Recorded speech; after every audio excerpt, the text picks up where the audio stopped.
Picture a farmer standing alone in a field 8 centuries ago. The sky above is a swirling canvas of gray, the air thick with the scent of impending rain. His family's survival, the success of the entire harvest, hinges on the decision he makes right now. Should he risk everything and begin the wheat harvest today, or wait and potentially lose it all to a sudden storm? He has no satellite imagery, no radar, no 5-day forecast scrolling across a screen. All he has are his own senses, the wisdom passed down through generations, and a deep, intimate conversation with the natural world itself. This wasn't a guessing game. It was a sophisticated science, born of necessity and refined through centuries of observation. How did people in the Middle Ages, without a single piece of modern technology, accurately predict the weather? The answer is far more incredible than simple folklore. Our ancestors developed a complex and surprisingly precise system of forecasting, a secret science woven into the very fabric of daily life, one that has been largely forgotten by time. We often think of medieval people as being at the mercy of the elements, but the truth is, they were masterful interpreters of a living, breathing world. They could read the subtle language written in the clouds, decipher the warnings whispered by the wind, and understand the prophecies held in the behavior of animals and plants. This was a holistic understanding, a deep ecological knowledge that connected the heavens to the earth in a continuous, observable dialogue. Today, we're going on a journey to unearth these forgotten methods. We will decode the hidden meanings behind red skies at morning, learn why cows lie down before rain, and understand how the flight patterns of swallows were as reliable as any modern barometer. This is more than just a history lesson. It's a rediscovery of a lost art, a testament to human ingenuity and our enduring connection to the planet. We're about to pull back the curtain on the medieval world's greatest secret, a system of weather prediction that was both an art and a science, and in doing so, we might just learn to see the sky above us in a completely new and wondrous way. While our farmer in the field relied on his immediate senses, the collective wisdom of his entire community was often compiled into a single, powerful object. This was not a book in the modern sense, but something far more durable and widespread, the perpetual calendar, often called a clog almanac. Carved meticulously into a small wooden block, these portable devices were the medieval equivalent of a smartphone weather app, containing a year's worth of forecasted weather, astronomical data, and agricultural advice, all encoded in a series of symbols and rhymes. The wood itself was practical. It could withstand the grime and moisture of daily life in a peasant's pocket or hung on a cottage wall, consulted before every major planting or harvest. Its name, clog, likely comes from an old word for a lump of wood, and these blocks were truly the workhorses of folk meteorology, passed down through families as a treasured heirloom of essential knowledge. The predictions within weren't random guesses. They were the crystallized results of generations of observation, noting patterns that repeated year after year, decade after decade. The system was elegantly simple yet profound. Each saint's day on the calendar served as an anchor point, a specific date believed to hold prophetic power over the weather to come. These weren't just random holy days. They were carefully chosen markers that aligned with key turning points in the agricultural year and the shifting seasons. The most famous of these rhymes, one that survives even in our modern parlance, is the one tied to Candlemas, celebrated on the 2nd of February. The couplet warned, "If Candlemas day be fair and bright, winter will have another flight. If Candlemas day brings clouds and rain, winter is gone and will not come again." This was a crucial forecast. A sunny Candlemas meant that the hard frosts of winter were not yet finished, and a prudent farmer would hold off on any early sowing.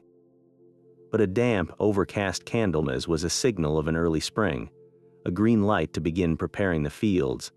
This was long-range forecasting at its most fundamental, and its accuracy stems from genuine meteorological patterns. Early February is a battleground between high-pressure systems, which bring clear, cold air, and low-pressure systems, which bring cloud cover and warmer, moist air from the Atlantic. The rhyme accurately captures the persistence of these weather patterns, A high-pressure system in early February often indicates a lingering winter, while a low-pressure system suggests a more dominant, milder airflow. Another powerful example is St. Swithun's Day on the 15th of July. The legend declared that whatever the weather was on that day, it would continue for the next 40 days. The rhyme promised, St. Swithun's Day if thou dost rain, for 40 days it will remain. St. Swithun's Day if thou be fair, for 40 days 'twill rain no more. While not literally true, this proverb points to the establishment of seasonal weather regimes. By mid-July, the jet stream often settles into a consistent pattern that can indeed dominate the weather for several weeks. A rainy St. Swithun's Day frequently indicates a stuck low-pressure system that would indeed bring a wetter-than-average period, making it a vital piece of intelligence for haymaking and protecting grain harvests from rot. These rhyming calendars created a shared language of anticipation and preparation, uniting entire villages in a common understanding of the year's rhythm. They transformed the unpredictable chaos of the atmosphere into a structured narrative, where each saint held a clue to the future. This wasn't superstition, it was data science carved in wood, a brilliant method of storing and transmitting complex climatic observations in an age before writing was common. But these wooden calendars were just the first layer of understanding. To get a truly immediate forecast, our medieval ancestors looked upward, becoming masters of a dynamic and ever-changing language written across the heavens. They didn't just see clouds, they read them as clear, prophetic texts, each formation telling a specific story about the weather to come. This was a sophisticated classification system, born of relentless observation. Take, for instance, the phenomenon known as a mackerel sky. This beautiful pattern, with its rows of small, puffy white clouds resembling the scales of a fish, was universally recognized not as a sign of calm, but as a powerful warning. The folk wisdom was direct and memorable. Mackerel scales and mare's tails make lofty ships carry low sails. This charming rhyme was a serious maritime and agricultural alert. Those wispy, high-altitude cirrus clouds, the mare's tails, combined with the mid-level, scale-like altocumulus clouds of the mackerel sky, were the unmistakable forerunners of a warm front. They indicated a layer of moist, unstable air high in the atmosphere, often arriving a day or two ahead of the main body of a storm system. For anyone working on land or sea, this was the signal to prepare, to batten down hatches and secure anything that could be damaged by wind and rain. The science behind this is precise. These high, icy cirrus clouds are the first visible evidence of a distant, advancing weather system, as moisture is drawn upward ahead of the front. Their movement and thickening were a reliable countdown to a change in conditions. On the other end of the spectrum was the solid, featureless blanket of the nimbostratus cloud. This was the gray, heavy overcast that doesn't just suggest rain, but promises a long, steady, soaking downpour. Unlike the dramatic turbulence of a thunderhead, this cloud spoke of a slow, persistent low-pressure system that could settle in for days, crucial knowledge for anyone deciding whether to drain a field or postpone a long journey. And then there were the truly ominous signs, like the anvil-shaped top of a cumulonimbus cloud. While they may not have known the Latin name, medieval observers knew this cloud as the thunderhead and understood its terrifying potential for violent winds, hail, and lightning.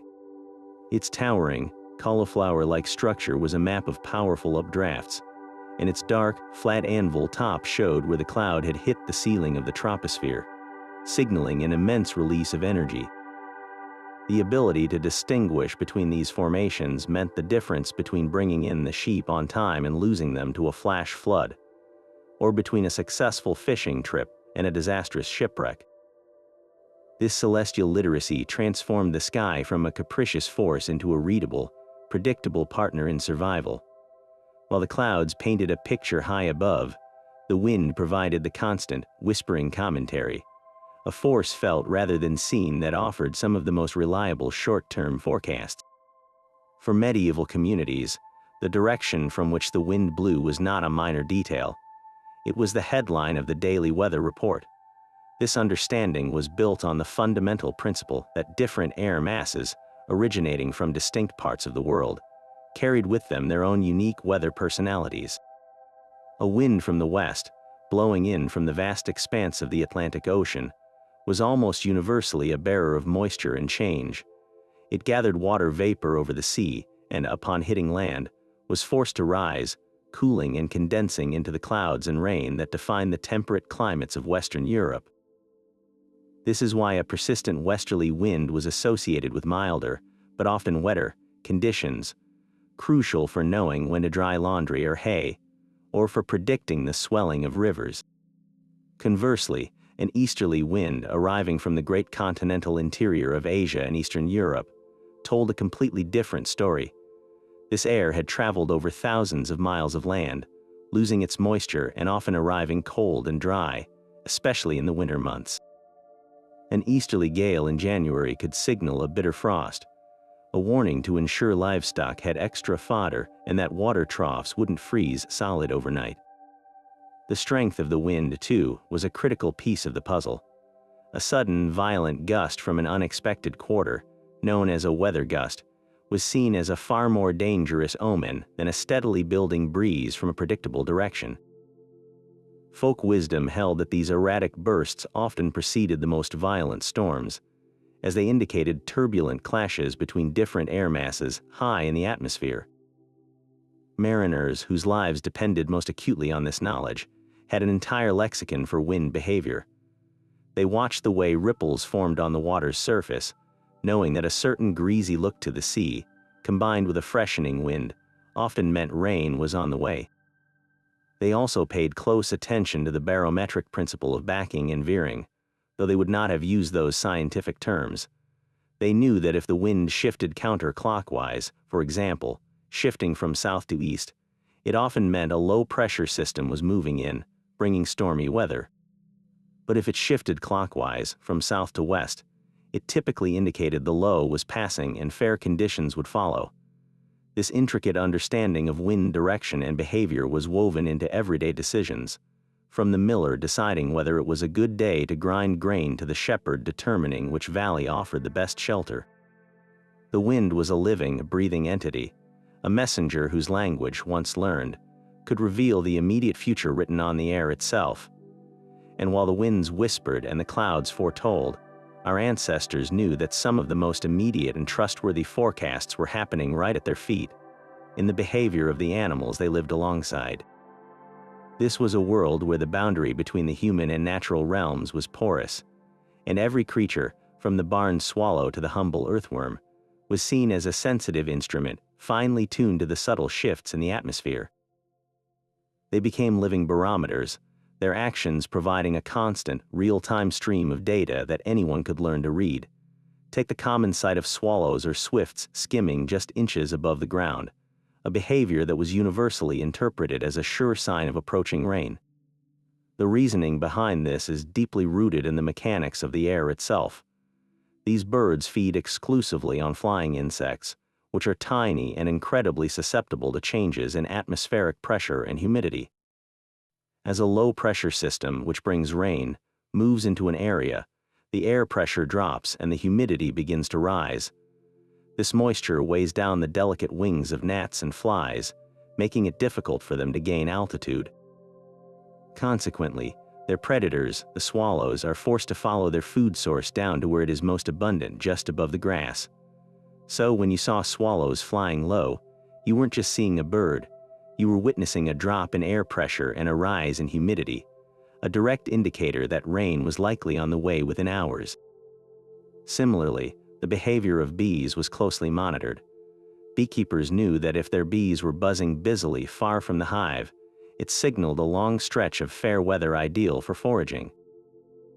But if the bees remained clustered around or inside the hive, reluctant to venture out, it was a strong hint that rain or a storm was imminent.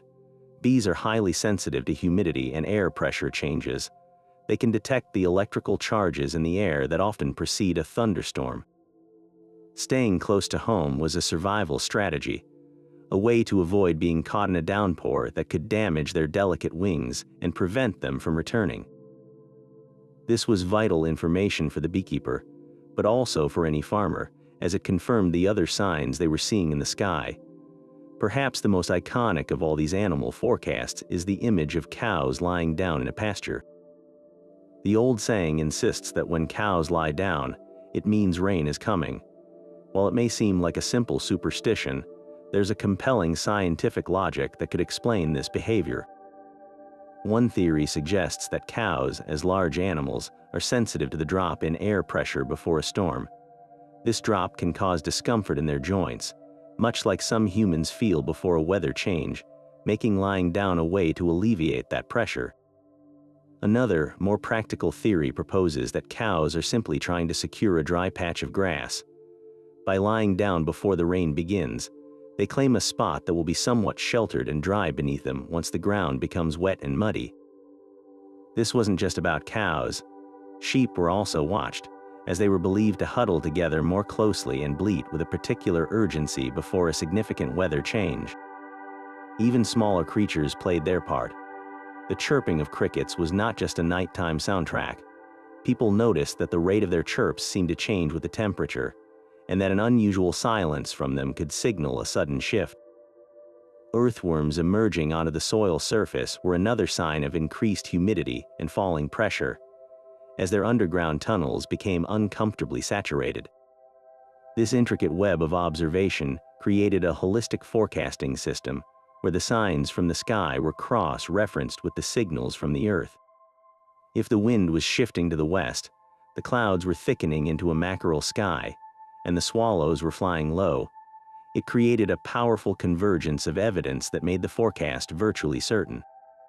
This knowledge transformed the farmyard and the field into a dynamic weather station, where every creature, knowingly or not, contributed to the collective understanding of what was to come. The natural world offered another layer of forecasting wisdom that was literally rooted in place, turning every meadow and forest into a living, breathing weather station. Beyond the behavior of animals, our ancestors recognized that plants and trees were exquisitely sensitive environmental sensors, their daily rhythms and physical changes providing a constant, silent commentary on the atmospheric conditions. They understood that flora was not a passive backdrop, but an active participant in the weather's story, responding to shifts in humidity and pressure with a reliability that could be observed by anyone who knew how to look. One of the most widespread and trusted of these botanical barometers was the humble pine cone. You may have noticed that pine cones feel different on a dry, sunny day compared to a damp, drizzly one, and this physical change was a cornerstone of folk forecasting. The scales of a pine cone are designed to open and release their seeds when the conditions are dry and favorable for wind dispersal. They achieve this through a simple, brilliant mechanism. The scales are made of 2 layers of tissue that respond differently to moisture. In dry air, the outer layer contracts slightly more than the inner layer, forcing the scale to open. When humidity rises, a sure precursor to rain, the scales absorb that moisture. The outer layer expands, and the cone closes up tightly to protect its precious seeds from being washed away in the coming downpour. A closed pine cone was therefore a clear, unambiguous signal that the air was saturated and rain was imminent, a piece of data as reliable as any modern hygrometer. This principle was applied to all sorts of seed heads and even wooden doors and gates, which were observed to swell and stick in their frames during humid spells, offering the same warning. But the forecasts didn't stop there. The very air in a garden or field would change its character before a storm, carrying a more intense perfume from flowers like roses and honeysuckle. This wasn't a trick of the imagination, it's a direct consequence of physics. In the humid air that precedes rain, scent molecules travel more efficiently. Water vapor in the air helps to hold and carry these fragrant compounds, allowing them to diffuse more broadly and strongly than they can in dry, arid conditions. Furthermore, many plants actually increase their nectar production when a storm is approaching, a last-ditch effort to attract pollinators before the bad weather grounds them. So, a suddenly powerful and intoxicating floral scent was more than just a pleasant sensation. It was a functional alert that the atmosphere was priming itself for precipitation. Yet, perhaps the most famous and dedicated of all the floral forecasters is a small, unassuming flower known as the scarlet pimpernel. So renowned was its accuracy that it earned the common name the poor man's weather glass or shepherd's weather glass, a living instrument accessible to everyone, regardless of wealth or status. This little plant performs a remarkable daily dance synchronized with the sun and the sky. Its vivid red or blue flowers open wide around 8 in the morning on a fair day, serving as a cheerful confirmation of continued good weather. But as soon as the air pressure begins to fall and clouds gather, the flowers promptly close, often several hours before the first raindrop falls.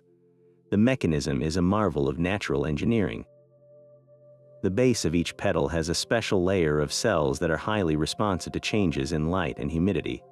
When a drop in pressure brings increased cloud cover and moisture, these cells lose turgor pressure, causing the petals to fold inward and seal the flower shut.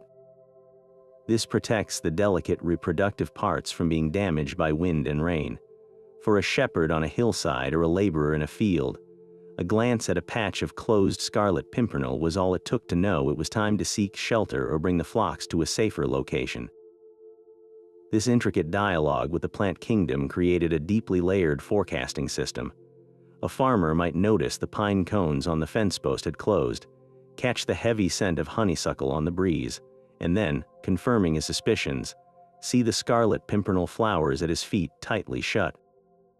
This convergence of signs from the trees, the air, and the ground created an undeniable certainty, a multi-source confirmation that the weather was about to turn.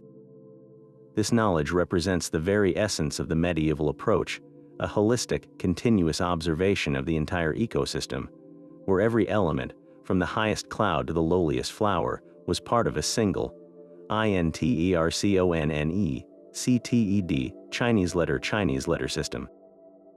Yet there was one celestial body that commanded even more awe and attention than the shifting clouds, a presence so powerful it was believed to govern the very tides of the atmosphere itself, the moon. In the medieval mind, the moon was not a distant, passive rock, but a dynamic force intimately connected to life on Earth, its cycles offering a reliable, long-range forecast written in the sky each night. This belief went far beyond simple superstition. It was a complex system of observation that connected lunar phases with tangible weather patterns, creating a lunar almanac that guided everything from planting to travel. The most fundamental rule was that the phase of the moon at its birth could set the tone for the entire month. A new moon rising during what was considered a dry phase, often determined by its position in the zodiac, was seen as a promise of fair and settled weather.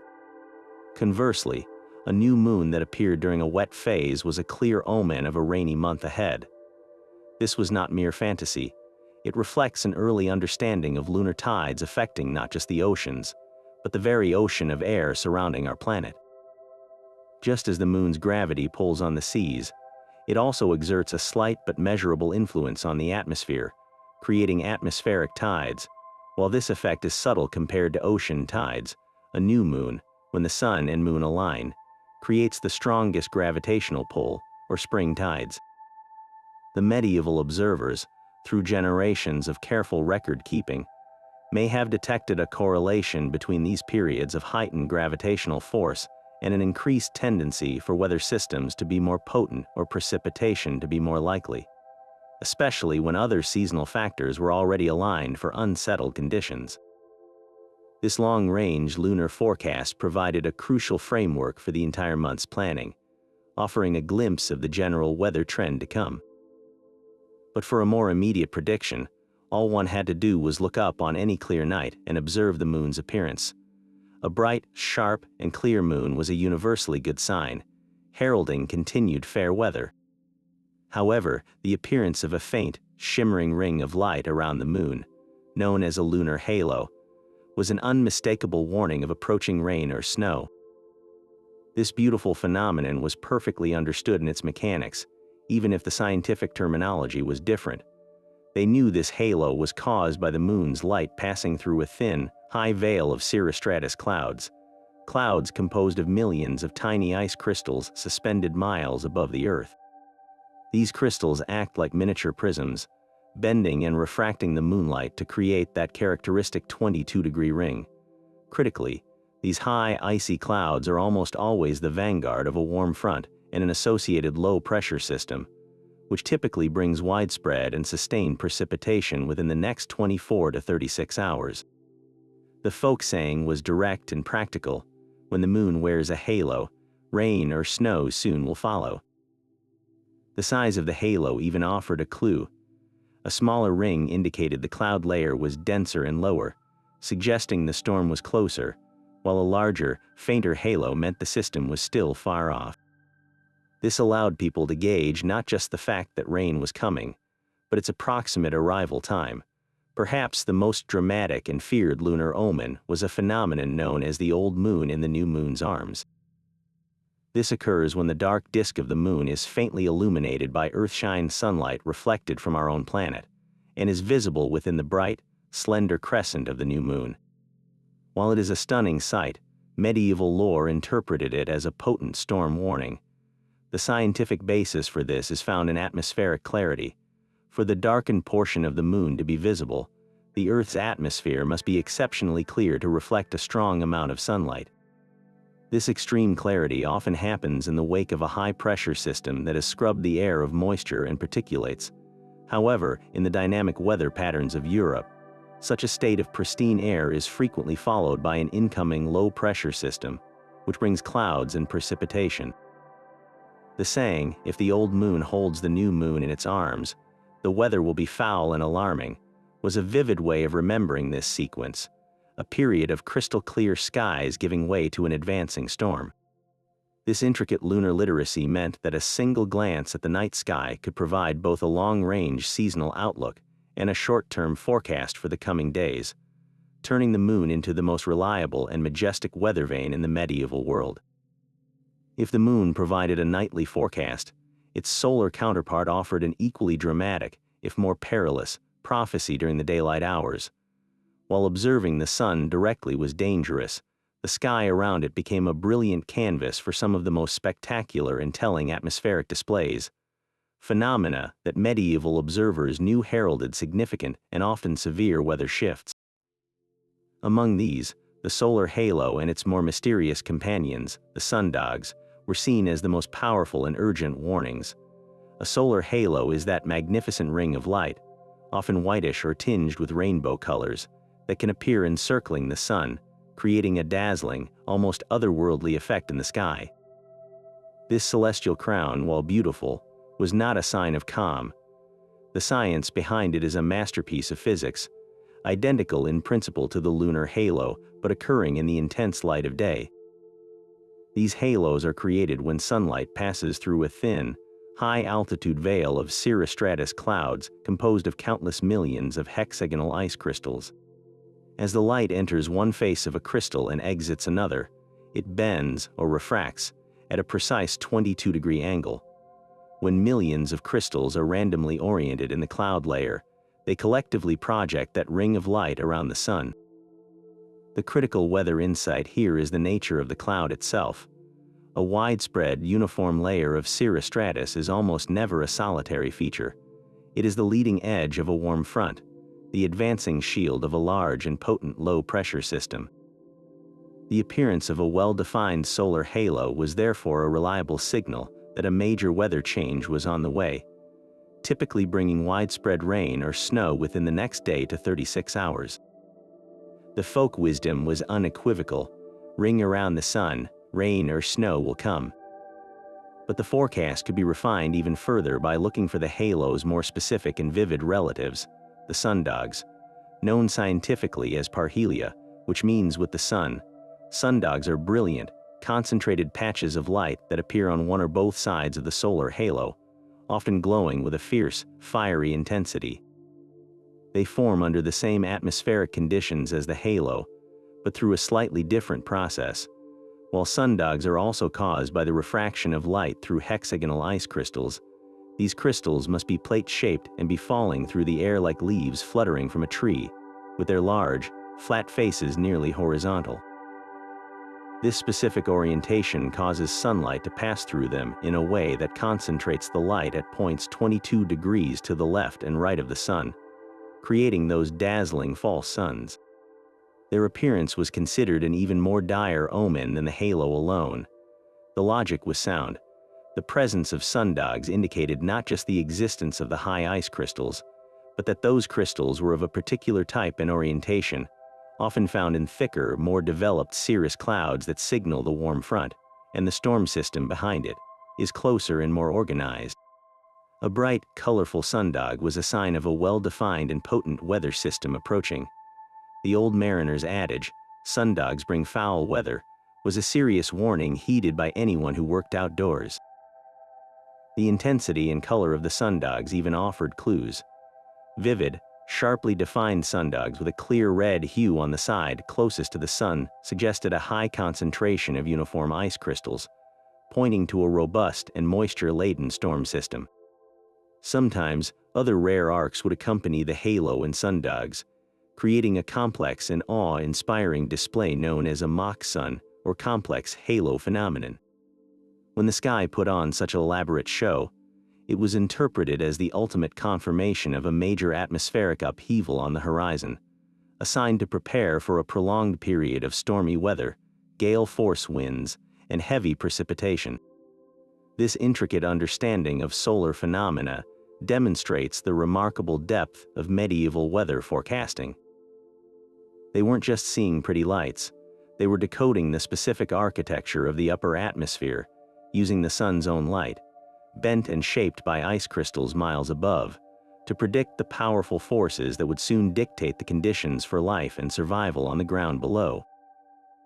Beyond the grand celestial displays and the behavior of animals, the most personal and immediate weather forecasts were happening within the human body itself, and in the subtle, almost imperceptible shifts in the character of the air that only the most attuned senses could detect. This was forecasting turned inward, a deeply intimate dialogue between a person and the approaching weather, where the very atmosphere seemed to speak directly through smell, sound, and even physical sensation.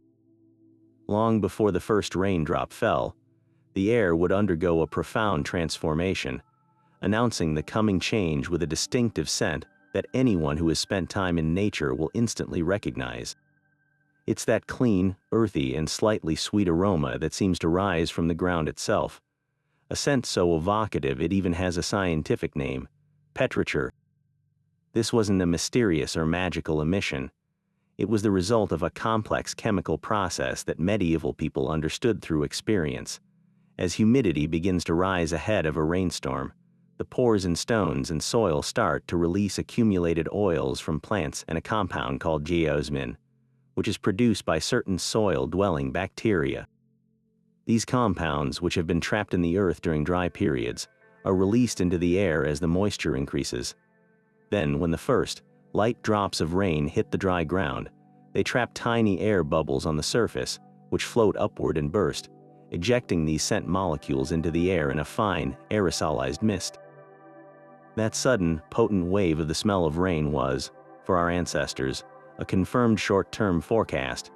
It was the earth exhaling, a definitive signal that the atmosphere was saturated and precipitation was not just likely, but moments away. This sensory clue was often accompanied by another curious auditory phenomenon. The way sounds seem to change before a storm. Many people have noticed that on certain damp, heavy afternoons, distant church bells or voices from a far-off field seem to carry with an unusual clarity, as if the world itself has grown quieter and more focused. There's a solid scientific reason for this. Sound waves travel more efficiently through dense, moist air than through dry air. As a low-pressure system moves in, it often brings with it a layer of cooler, moister air that sits near the ground, while warmer air sits above it. This temperature inversion acts like a channel, trapping and carrying sound waves farther than they would travel under normal conditions. So, when our medieval farmer heard the mill stream from the next village with startling sharpness, or noticed the blacksmith's hammer ringing with an unusual resonance, he wasn't imagining things. He was hearing the physical properties of an atmosphere preparing to release its burden of water. It was nature's own early warning system, telling him that the world was becoming a better conductor for sound because it was soon to become a conductor for rain. But perhaps the most personal and inescapable forecasts came from within the human body itself. For centuries, people have sworn by the predictive power of their own aches and pains, especially in old injuries or conditions like rheumatism and arthritis. The folklore is full of stories of the old sailor whose knee stiffened before a gale, or the retired soldier who felt a twinge in a long-heeled sword wound hours before a thunderstorm rolled in. While it might seem like an old wives' tale, modern medicine has found compelling evidence to support this ancient belief. The key lies, once again, in barometric pressure. Our joints are surrounded by a capsule filled with synovial fluid, which acts as a lubricant. When the external air pressure drops before a storm, it can cause a slight change in pressure inside the joint capsule. For a healthy joint, this minuscule shift is unnoticeable. But for a joint affected by arthritis, previous injury, or inflammation, the tissues may already be slightly swollen. The drop in external pressure allows these already expanded tissues to expand a tiny bit more, putting additional pressure on the nerves surrounding the joint and triggering the pain that so many recognize as a reliable sign of bad weather on the horizon. Furthermore, cooler temperatures and increased humidity that often accompany low-pressure systems can cause tendons, muscles, and scar tissue to contract and stiffen, exacerbating the sensation. This made every individual with an old ache a living, breathing barometer, their bodies finely tuned to the subtle gravitational dance between the Earth and the atmosphere. This intimate, physical knowledge created a weather forecasting system that was profoundly democratic. You didn't need a carved wooden clog or the ability to identify a cirrus cloud. You simply needed to pay attention to the message in the air you breathed, the sounds you heard, and the feelings in your own bones. It was a holistic science that included the human observer as a central, sensitive instrument in the grand meteorological network. In this deeply religious world, the Church provided more than just spiritual guidance. It offered a celestial timetable for understanding the weather, weaving the divine directly into the fabric of daily survival. Saints' days were not merely dates on a liturgical calendar. They were pivotal meteorological markers, moments when heaven was believed to directly intervene in earthly affairs, setting a prophetic pattern for the weeks and even seasons to come. This belief transformed the local priest or monastery scribe into a vital community figure, a bridge between the sacred prophecies of the Church and the practical needs of the farmer in his field. The most enduring example of this is the legend of Saint Swithun, the 9th-century bishop of Winchester. As the story goes, upon his death, Swithun desired to be buried not within the grand cathedral, but outside in the churchyard, where the rain of heaven might fall upon him. When his remains were later moved to a splendid shrine inside the cathedral, a terrible rainstorm erupted, seen as a sign of the saint's displeasure. This event gave birth to the famous prophecy that if it rains on Saint Swithun's day, the 15th of July, it will continue to rain for 40 days. Conversely, a fair day promised 40 days of sunshine. While not literally accurate, this proverb captures a profound truth about the establishment of summer weather patterns.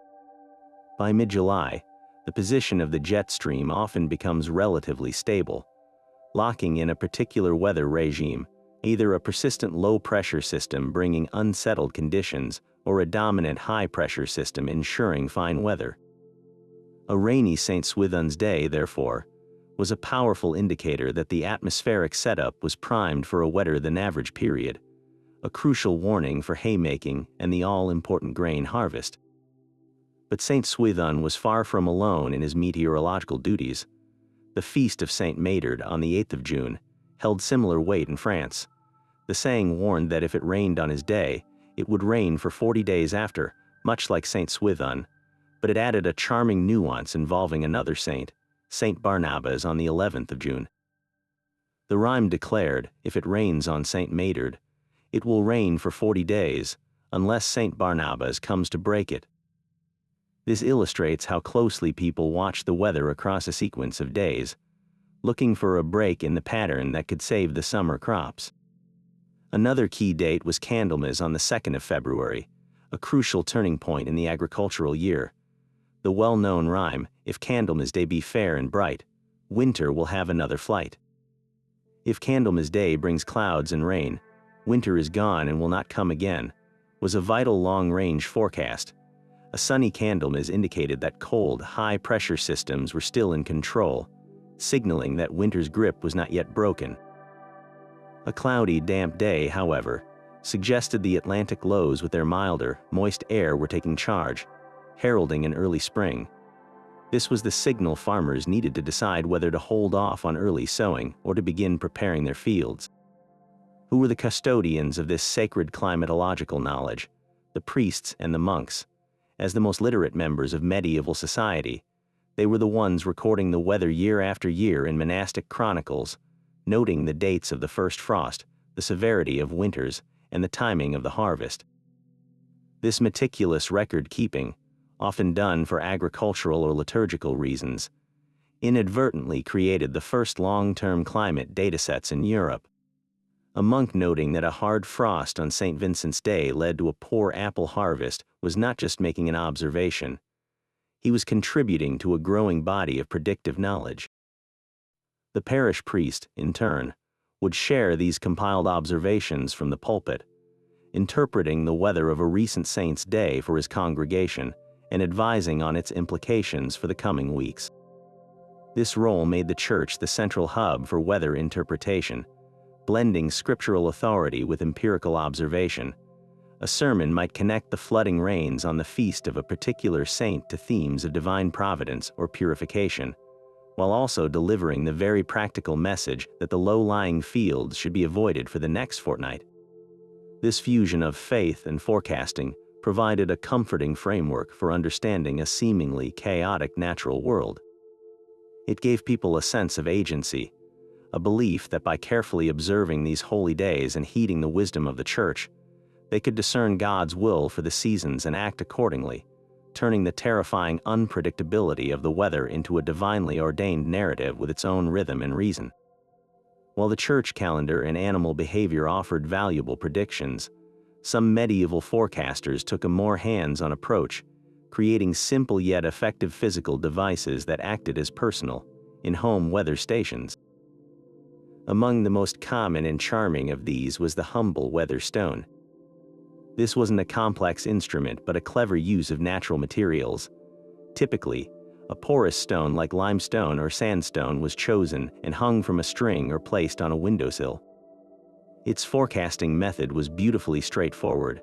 If the stone felt dry to the touch, fair weather was expected, but if the stone's surface began to feel cool and damp, even when no rain was falling, it was a reliable sign that wet weather was on the way. The science behind this is a perfect example of medieval ingenuity. A porous stone has a vast network of tiny holes and capillaries that absorb moisture directly from the air. On days with low humidity, the air is dry and the stone remains dry. But as a low-pressure system approaches, the humidity rises, and the stone begins to absorb this invisible moisture from the atmosphere.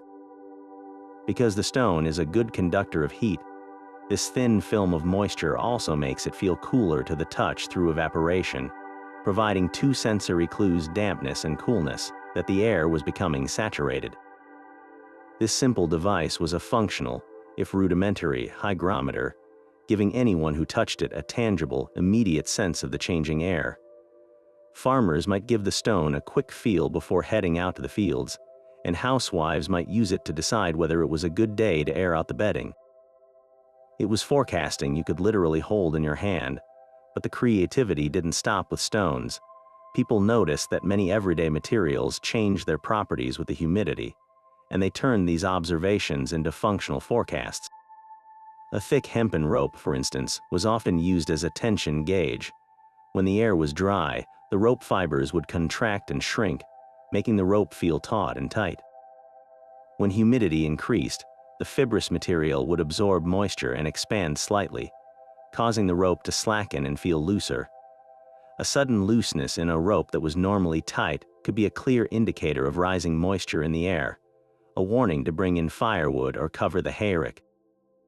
Similarly, Wooden doors and gates were notorious for swelling in damp weather, becoming difficult to open or close. While this was often an annoyance, it also served as a constant, if unintentional, reminder of the atmospheric conditions. A door that was stubborn in its frame in the morning was a strong hint that the day would not remain dry. Even the strings of a lute or harp in a great hall could provide a forecast. Musicians knew their instruments would go out of tune as the gut strings stretched and contracted with changes in humidity, a subtle acoustic signal of a coming weather change.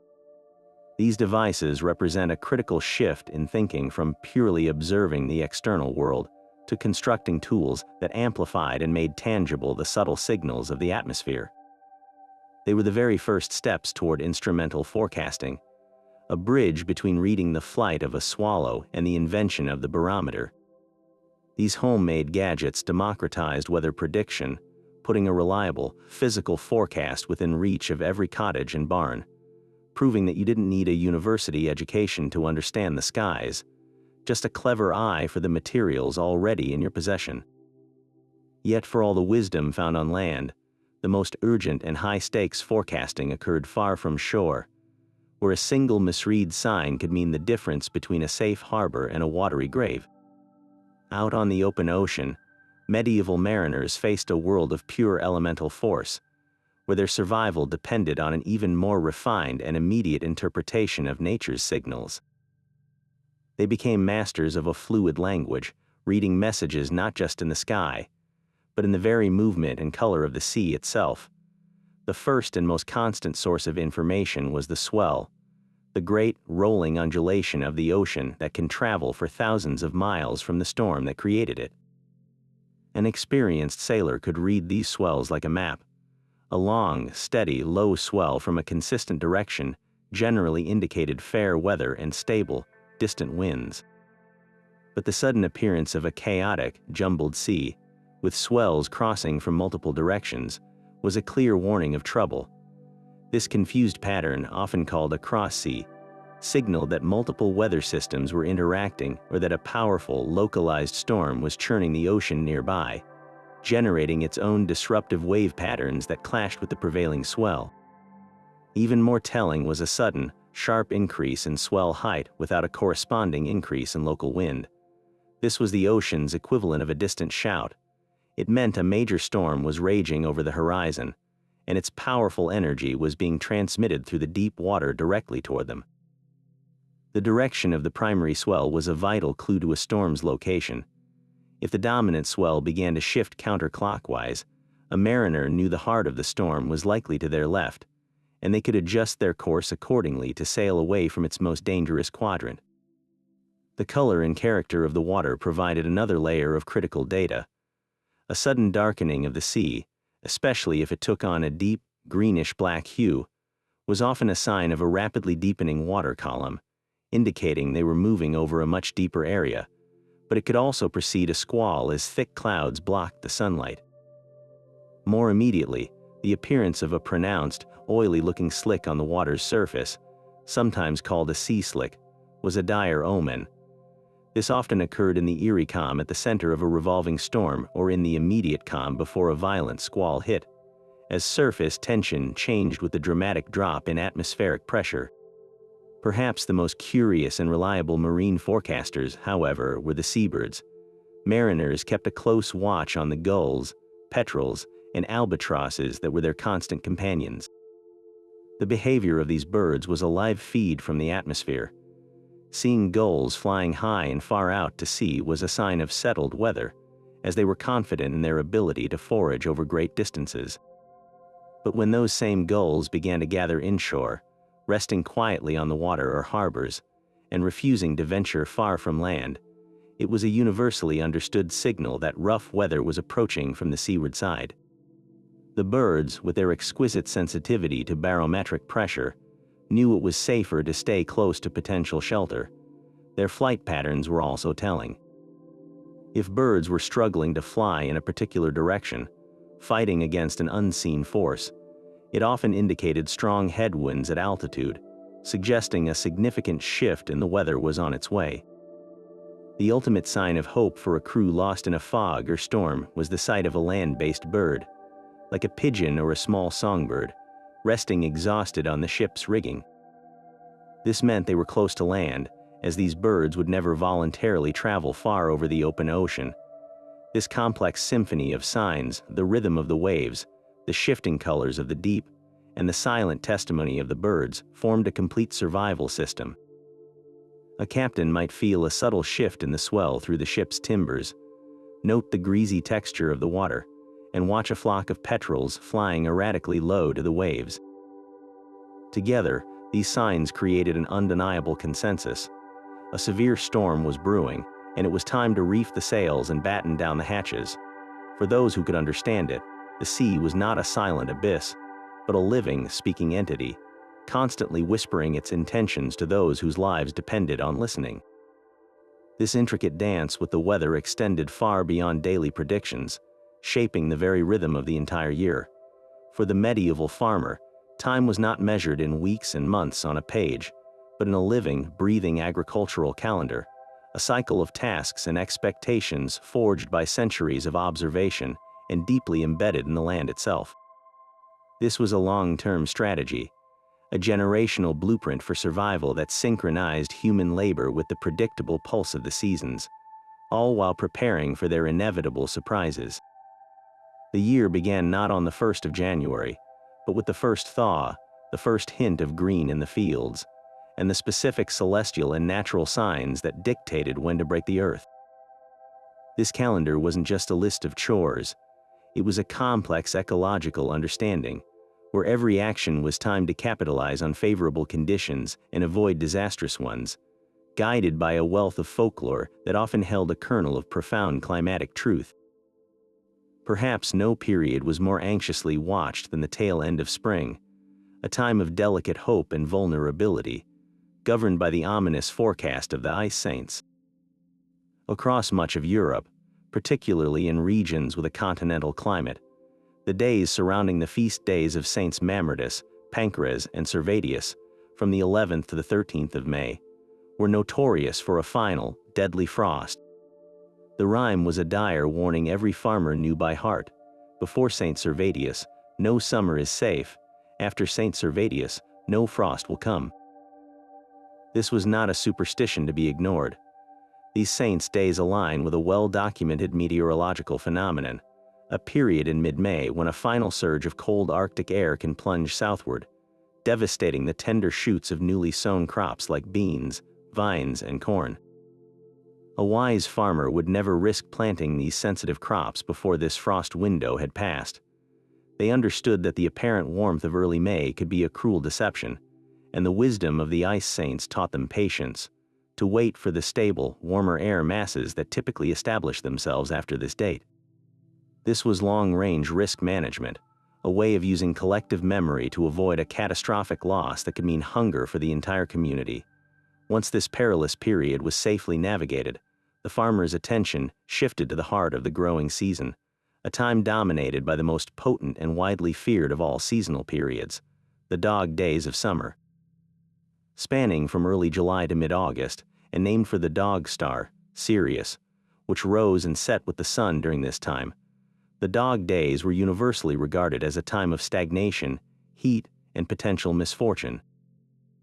The ancient belief was that the combined heat of the sun and the brightest star in the sky created a period of oppressive, sultry weather that could bring on drought, thunderstorms, madness in dogs, and even bad luck for major projects. While the added heat from a distant star is negligible, the folk observation was remarkably accurate. In the northern hemisphere, this period represents the climatic peak of summer, where high-pressure systems often stall, leading to stretches of hot, still, and humid air. This atmospheric stagnation does indeed increase the likelihood of drought conditions if the high pressure persists, but it also creates the fuel for violent afternoon thunderstorms, as the built-up heat and humidity finally become unstable. For the farmer, the dog days were a critical window. It was the time to complete the hay harvest, knowing the intense sun could cure the grasses quickly, but it was also a time of heightened anxiety about water sources for livestock and the health of the grain crops, which could be battered by hailstorms or wither under a prolonged dry spell. This was not a time for new beginnings, but for vigilant maintenance and hoping the carefully timed planting from spring would withstand the seasonal trial by fire. As the wheel of the year turned toward autumn, the forecasting focus shifted once more to the vital task of the harvest. The timing of the grain harvest was a delicate art, a decision that balanced the risk of the crop becoming overripe and shedding its grains against the danger of an early autumn storm flattening it entirely. Here, another layer of the calendar came into play, often tied to the feast of St. Bartholomew on the 24th of August.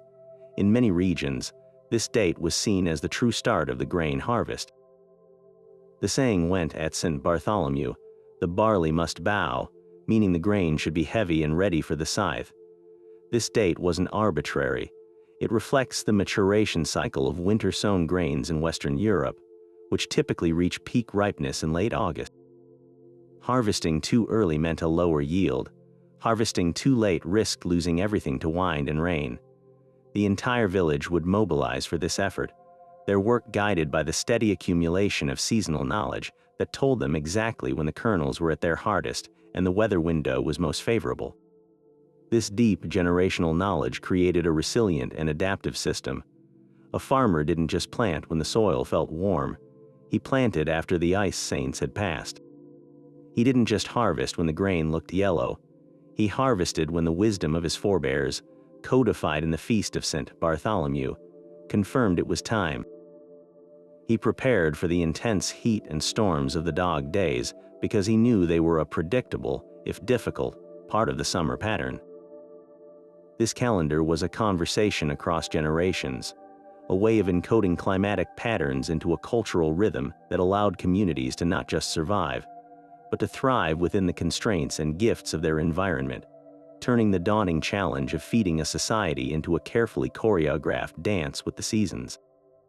But these practical methods, passed down through generations of farmers and sailors, were only one part of a much larger story.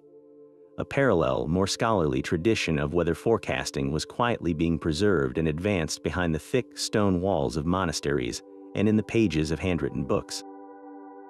While the farmer looked to the sky, the monk looked to his library, safeguarding a vast body of classical knowledge and blending it with local observation to create a written science of the atmosphere. The most famous of these texts to reach the common people was a work known as the Boke of Husbandry, a practical manual on farming attributed to writers like Walter of Henley and printed widely in the 15th and 16th centuries. This book was a bridge between the world of the scholar and the world of the plowman, a compilation of the most effective folk wisdom and agricultural timing. Within its pages, a farmer could find not just advice on rotating crops or treating sick sheep, but specific, rhymed weather prophecies tied to the saints' days that governed his annual calendar. It formally recorded the saying about the ice saints, warned of the dog days, and explained the significance of a halo around the moon, giving the oral traditions of the village the weight and authority of the printed word. For a literate landowner or a parish priest, the Boke of Husbandry was an essential tool, a way to systemize the chaotic beauty of folk forecasting into a structured guide for managing an entire estate. But this was just the popular tip of a much deeper scholarly iceberg. Within the scriptoriums of great monasteries like Monte Cassino in Italy or St. Gall in Switzerland, scribes were engaged in a far more ambitious project. They meticulously copied and preserved the works of ancient Greek and Roman natural philosophers like Aristotle, whose Meteorologica was the foundational text on weather for over 1,000 years. In this work, Aristotle laid out a comprehensive theory of the atmosphere, explaining weather as the result of the four elements earth, air, fire, and water interacting through the twin forces of heat and cold. He theorized about the nature of wind, rain, and even earthquakes, creating a logical, if not always accurate, framework for understanding natural phenomena. Medieval scholars didn't just blindly copy these texts, they engaged with them, writing extensive commentaries in the margins, questioning Aristotle's conclusions, and testing them against their own daily observations. A monk tasked with keeping the monastery's chronicle would note the weather each day, recording unseasonable frosts, great storms, and periods of drought. He would then cross-reference these events against the predictions in the classical texts and the prophecies of the saints' days, looking for patterns and discrepancies. This created a powerful feedback loop where ancient theory was constantly being refined by empirical data. For instance, a monk might read in an old text that a red sky at morning was a sign of rain, and then confirm it by noting in the margin, "True," as we saw on the feast of St. Michael, when a crimson dawn brought a great downpour by noon. These marginal notes, known as glosses, are a treasure trove of historical meteorology, showing us the medieval mind at work, actively building upon the knowledge of the past. Some of the most fascinating monastic records are the library annals, or annual books, which were detailed logs of significant events. In these, we find entries that blend weather, astronomy, and human affairs, revealing a holistic view of the world. A typical entry might read, "In the year of our Lord 1284, a great comet appeared in the heavens, followed by a winter of such severity that the wine froze in the casks and the birds fell dead from the trees." While the connection between the comet and the cold winter is superstitious to our eyes, the meticulous recording of the event itself is scientific. It shows an attempt to find causality, to link celestial and atmospheric events in a predictable chain. This monastic practice of record-keeping, sustained over centuries, inadvertently created the first reliable climate datasets in Europe. By comparing these chronicles across different monasteries, modern scientists can reconstruct medieval weather patterns with surprising accuracy, confirming, for example, the existence of the Little Ice Age, a period of exceptional cold that began in the later Middle Ages. The monks were not just preserving knowledge, they were actively generating it, turning their isolated abbeys into the first weather stations and their handwritten manuscripts into a living, breathing science of forecasting that connected the wisdom of Aristotle with the warning of the scarlet pimpernel. Yet for all the practical wisdom honed in fields and on the seas, a parallel and far more celestial system of prediction thrived in the courts of kings and the studies of scholars, a system that viewed the weather not as a local conversation with the land, but as a grand cosmic drama written in the stars. This was the world of astrological meteorology, a sophisticated and intricate art that attempted to forecast the weather by deciphering the movements of the planets and the shifting backdrop of the zodiac. While it may seem like pure mysticism to modern eyes, this was a serious scientific endeavor based on the prevailing worldview of the time, a belief in a perfectly ordered universe where the macrocosm of the heavens directly influenced the microcosm of life on Earth. At the heart of this system lay a core principle. Each celestial body was believed to possess its own inherent meteorological personality. The sun, the great source of light and heat, was naturally associated with warmth and dryness. The moon, governing the tides, was linked to moisture and humidity. Fiery red Mars embodied heat, drought, and violent winds, while Venus, the evening star, was thought to bring gentle, life-giving rains. Saturn, the slowest and most distant planet visible to the naked eye, was the celestial embodiment of cold, drought, and bitter frost. These planetary personalities were not static. Their influence was thought to change depending on their position relative to each other and, most importantly, the zodiacal constellations they moved through. The zodiac was divided into 4 triplicities, each governed by one of the 4 classical elements. Aries, Leo, and Sagittarius were the fiery signs, associated with heat, dryness, and fair weather. Taurus, Virgo, and Capricorn were the earthy signs, linked to stable, temperate conditions. Gemini, Libra, and Aquarius were the air signs, believed to bring windy, changeable weather. And finally, Cancer, Scorpio, and Pisces were the watery signs, directly connected to rain, snow, and all forms of precipitation. A court astrologer preparing a long-range forecast for his patron would begin by casting a complex chart for a potent moment, such as the new moon or, even more powerfully, the vernal equinox. This chart was a snapshot of the heavens, and its interpretation was a delicate art of synthesis.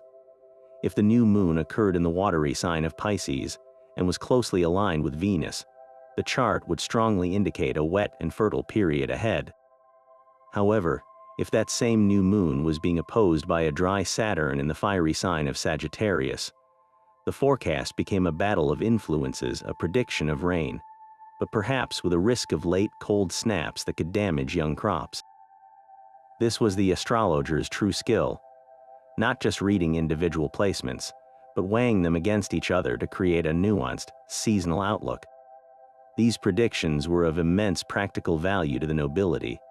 A forecast for a hot, dry summer from the court astrologer would influence a king's decision to stockpile grain in anticipation of a poor harvest. A prediction of a harsh winter would lead to orders for the early gathering of firewood and the reinforcement of castle stores. The astrologer's word could determine the timing of military campaigns, as moving an army through muddy autumn roads predicted by a chart full of watery signs was a recipe for disaster. This system, for all its flaws, represented a monumental human effort to find order in the chaos of the atmosphere. It was a grand, unified theory that connected human fate to the weather and the weather to the music of the spheres, a testament to our enduring desire to see our world as part of a coherent and predictable cosmos. The true test of any forecasting system comes not in the calm, but in the storm, and few events in medieval history put this knowledge to a more brutal test than the cataclysm known as the Groot Mandrank, the Great Drowning of Men, which struck the coasts of the British Isles, the Low Countries, and northern Germany with unimaginable fury on a January day in 1362.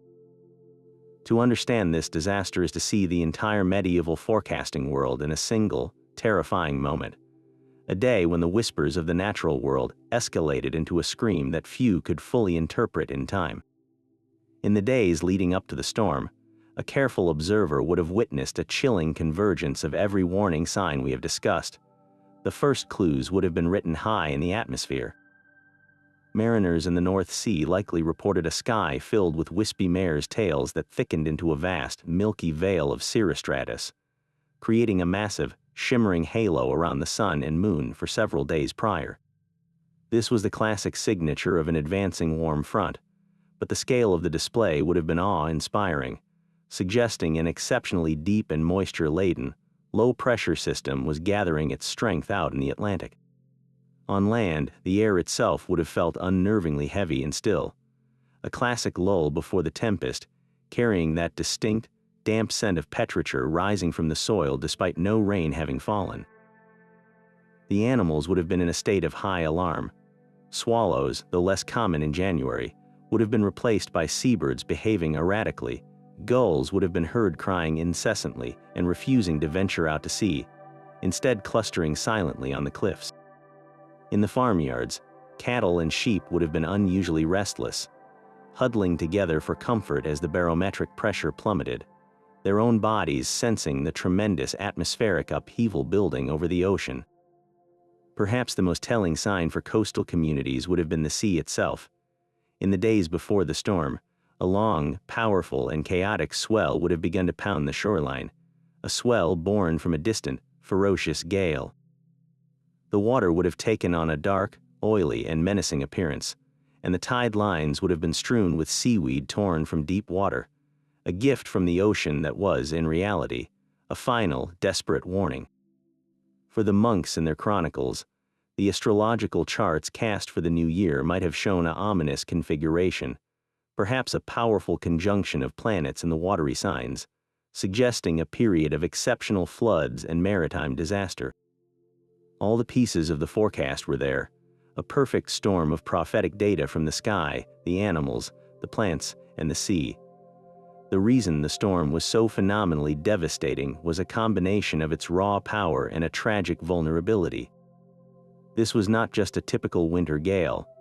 Modern analysis suggests it was an extratropical cyclone of intensity seen only once every few centuries, a massive vortex of wind and waves that generated a colossal storm surge. The geography of the southern North Sea made this surge particularly deadly. The coastlines of England, the Netherlands, and Germany are famously low-lying, and on that January day, the storm surge, a towering wall of water pushed by hurricane-force winds, coincided with a high spring tide. This meant the sea had nowhere to go but inland, rushing over dunes and dikes with unstoppable force. Entire villages built on land painstakingly reclaimed from the sea were simply washed away, their populations drowned where they stood. It is estimated that over 25,000 people lost their lives in a single day, a staggering number that reshaped the map of coastal Europe. The impact on weather lore and forecasting was immediate and profound.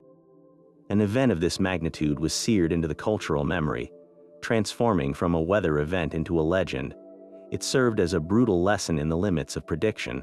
While the signs of a major storm were present, the sheer scale of this one was beyond any previous experience. In the aftermath, forecasting became more urgent, more detailed, and more fearful. The Great Storm became a new benchmark, a storm of the century against which all future weather was measured. Rhymes and sayings were likely created or amended to emphasize the specific, terrifying sequence of signs that preceded the mandrank. The behavior of the sea in the days before a storm gained even greater importance in maritime communities, with sailors paying obsessive attention to the nature of the swell. The storm also accelerated the development of community-wide early warning systems. In the Netherlands, where land reclamation was essential for survival, the responsibility for maintaining dikes and monitoring water levels became a central part of civic life, leading to the formalization of water boards, some of the oldest democratic institutions in the world. The event underscored a harsh truth that our medieval ancestors understood all too well, that reading the signs of the weather was not a passive hobby, but an active, continuous, and vital practice of survival, a dialogue with nature where failing to listen could result in the loss of everything. For all their intricate wisdom and holistic observation, the forecasting methods of the Middle Ages existed within a world of profound and terrifying uncertainty. A missed prediction or a misinterpreted sign was not a minor inconvenience. It could trigger a chain of catastrophe that would ripple through an entire community for years.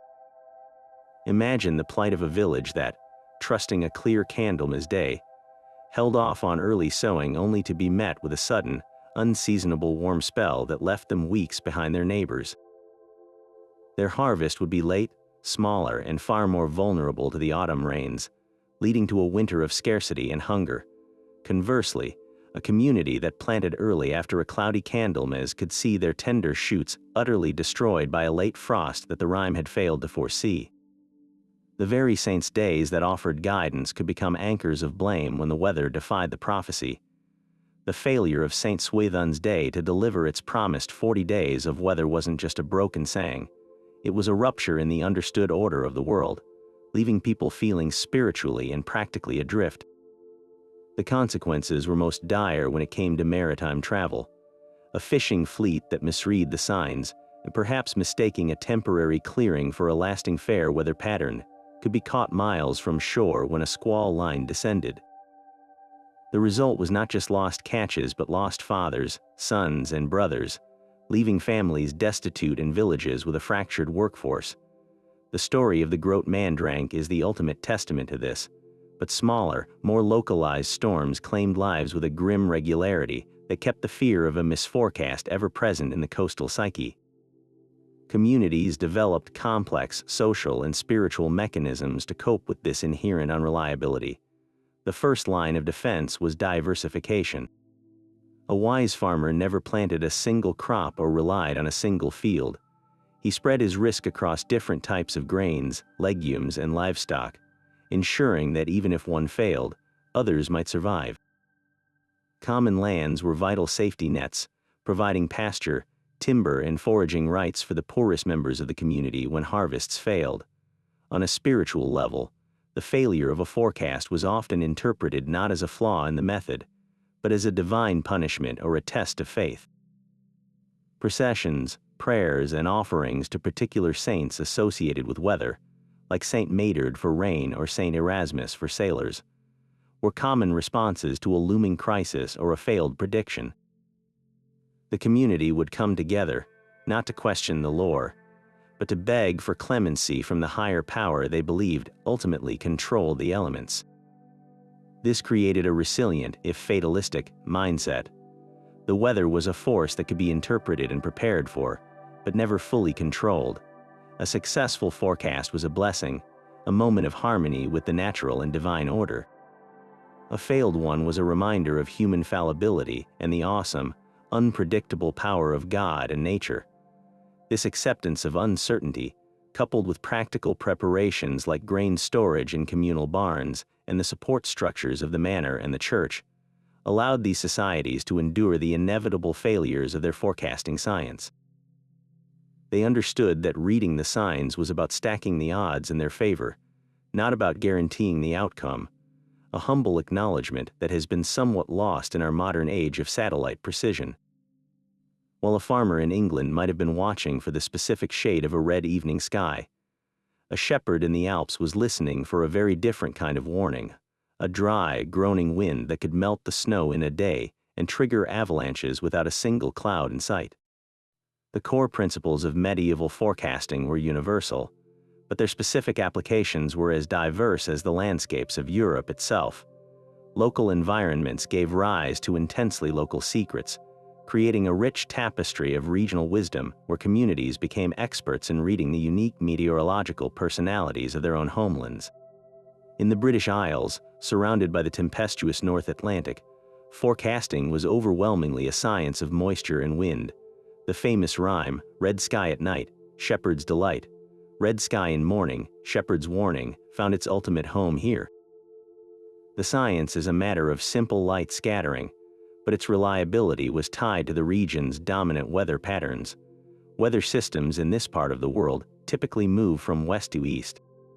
A red sky at sunset occurs when the setting sun in the west shines through a high concentration of dust and water droplets in stable air, indicating that the clearing skies behind a departing weather system are approaching.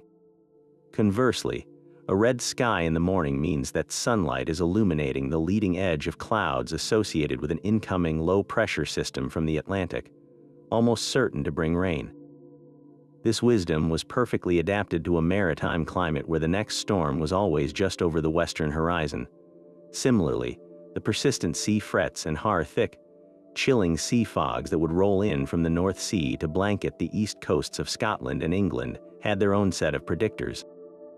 Locals knew that a certain stillness in the air combined with a warm inland day could draw the cold marine air ashore, and they watched for a distinct, dark line on the sea's horizon, a wall of fog that gave them just enough time to secure livestock and find shelter before visibility dropped to zero. Contrast this with the forecasting challenges of the Mediterranean world. Here, the primary concern was not endless rain, but the brutal, desiccating power of specific, named winds. In the south of France, the mistral was not just a wind. It was a force of nature with its own mythology, a cold, dry, northerly gale that could blow for days on end, scouring the Rhone Valley. Its arrival was often predicted by an unusually clear, brilliant quality of the air and a sharp drop in temperature. The local saying went that the mistral could blow the horns off a bull, and its forecasting was critical. Vine growers knew that if they detected the signs of an approaching mistral, they had to finish pruning immediately, as the powerful wind could tear at fresh cuts and damage the vines. It was also believed that the wind could affect people's moods, leading to warnings about making important decisions when the mistral was blowing.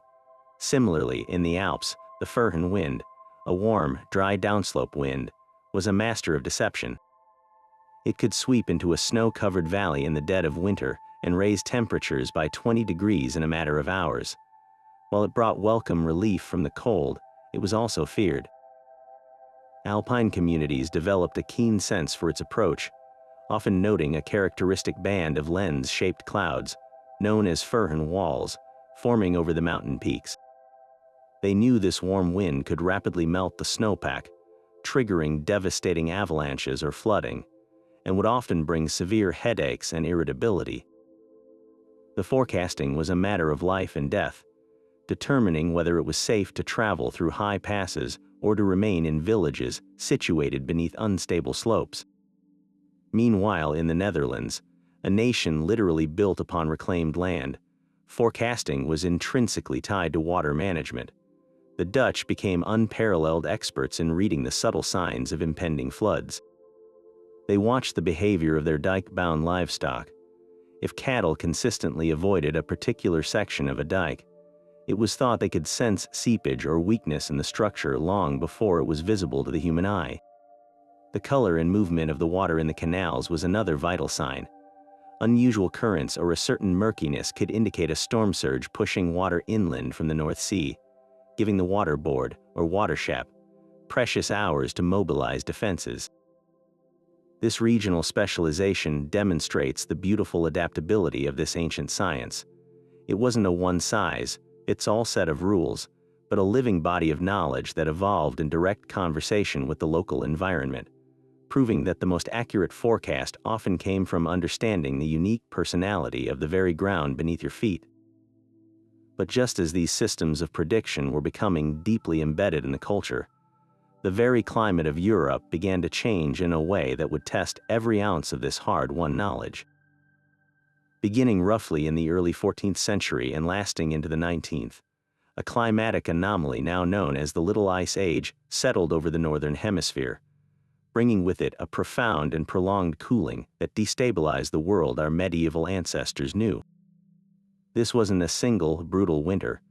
It was a centuries-long siege of erratic and often extreme weather that pushed the existing forecasting methods to their absolute limits and forced a dramatic evolution in the science of survival. Imagine the confusion of a farmer who had trusted the rime of the ice saints for his entire life, only to find that frosts were now arriving weeks later, or worse, striking in the heart of June, destroying crops that should have been safe. The familiar rhythm of the agricultural calendar was thrown into disarray. The dog days of summer, once a period of predictable heat, could now be disappointingly cool and wet, failing to ripen the grain.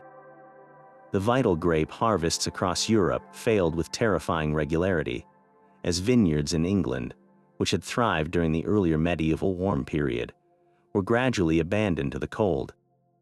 The Thames River in London froze over repeatedly, with frost fairs springing up on the solid ice, a spectacle born from a deep and persistent chill. This was the ultimate forecasting crisis. The patterns encoded in the wooden clog almanacs, the behavioral cues from animals, and even the prophecies of the saints' days were all based on a climate that was rapidly vanishing.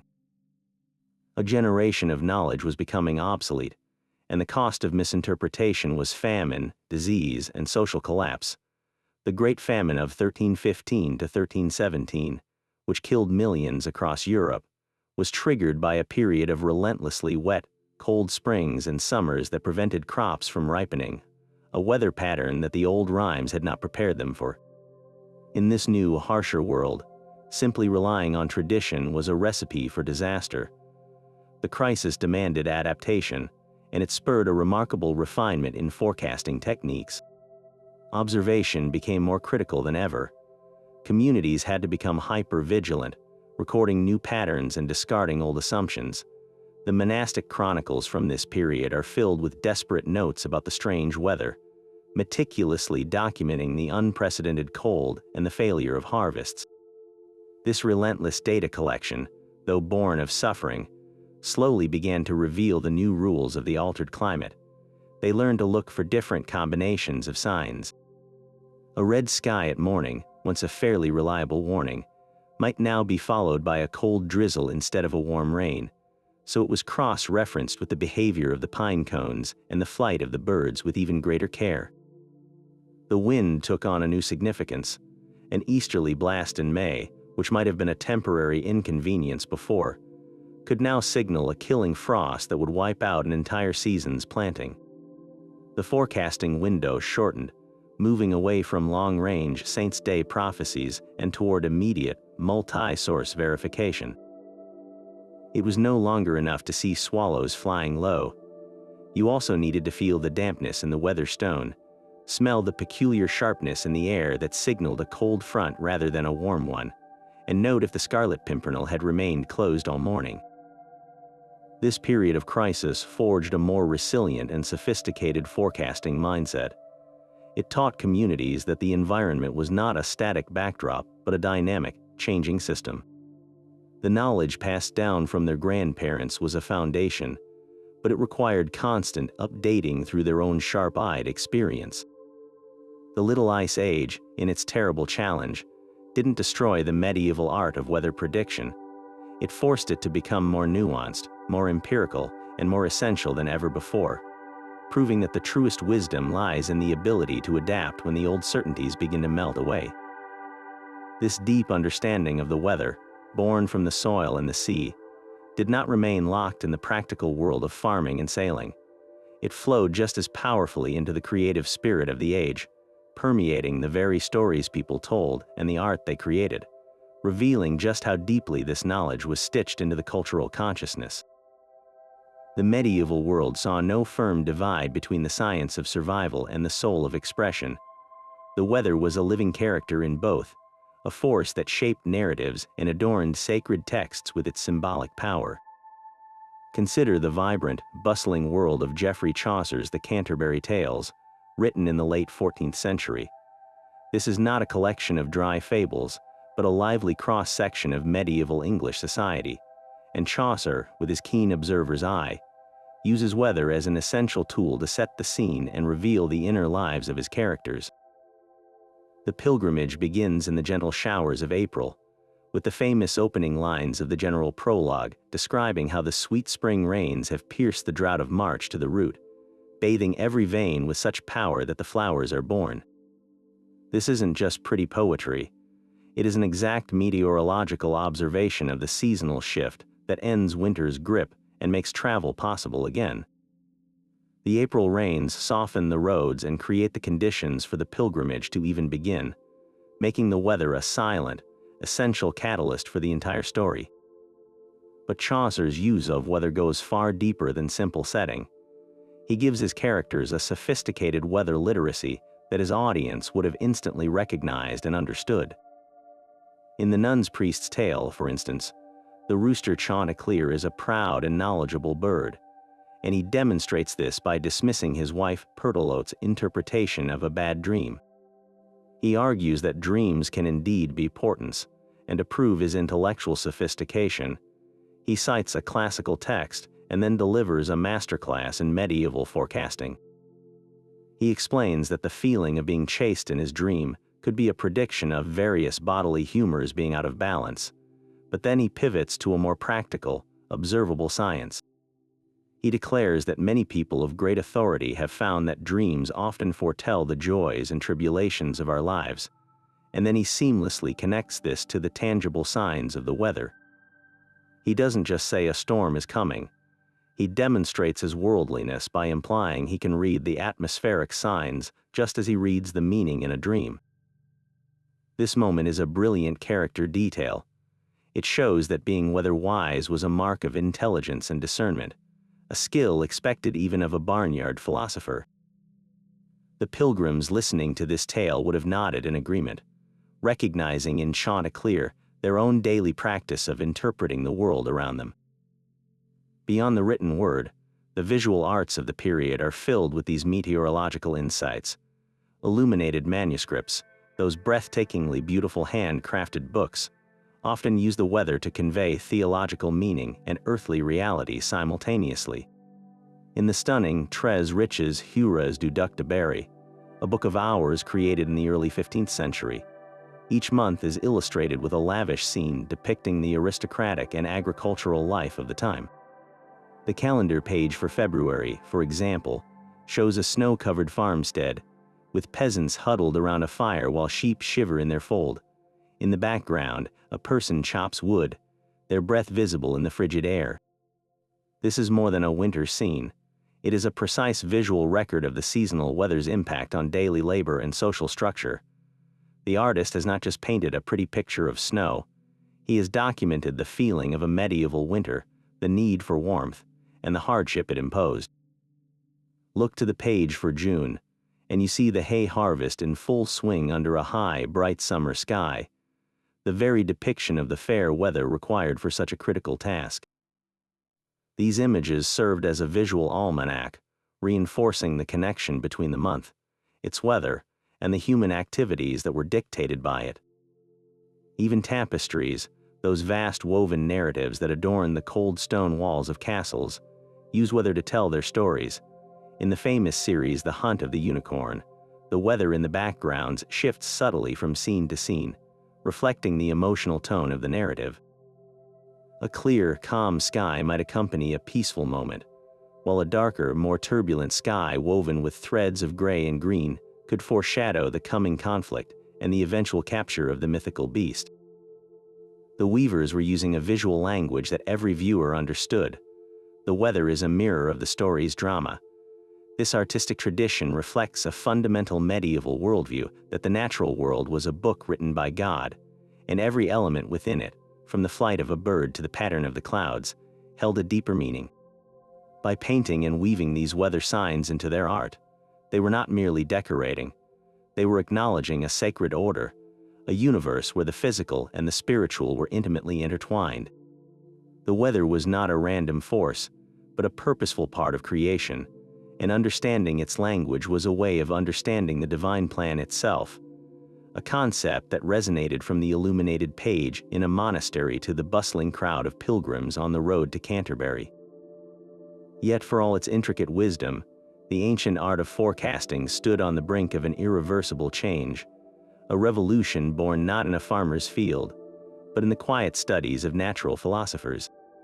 The 17th century dawned with a profound intellectual shift, the birth of the scientific revolution, which would slowly but surely begin to pull weather prediction from the realm of nuanced observation into the domain of precise, quantifiable measurement. The first cracks in the old system appeared with the invention of instruments that could capture what had, until then, only been felt. The thermometer, in its earliest forms, emerged from the work of inventors like Galileo Galilei around 1592. His thermoscope used the expansion and contraction of air in a glass bulb to move a column of water, providing a visual, numerical representation of something people had only described as chilly or unseasonably warm. Suddenly, the subjective feeling of a cold snap could be assigned a number, allowing for direct comparison from one day to the next, or one place to another. This was a monumental leap. No longer did one have to rely on the memory of last year's frost. A landowner could now record the exact temperature on the feast of St. Swithun and compare it to the following year, beginning the slow process of dismantling the absolute authority of the saint's day prophecies with hard, repeatable data. But it was the invention of the barometer just a few decades later that struck at the very heart of medieval forecasting. In 1643, Evangelista Torricelli, a student of Galileo, famously filled a long glass tube with mercury and inverted it into a dish. He discovered that the mercury did not all flow out, but was held up by the weight of the atmosphere pressing down on the dish. The height of the mercury column fluctuated with changes in that atmospheric pressure. Torricelli had not only proven that air had weight, but he had created the first tool that could literally see the invisible force that drove the winds and storms. The implications for weather prediction were staggering. The falling glass of a barometer provided an objective, hours-ahead warning of an approaching low-pressure system, a signal far more reliable and less ambiguous than a cow lying down in a pasture or a faint scent of rain on the air. The behavior of swallows and the closing of pine cones were, in fact, biological and botanical responses to this very drop in pressure.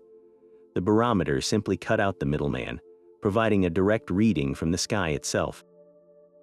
These new instruments transformed the very language of weather.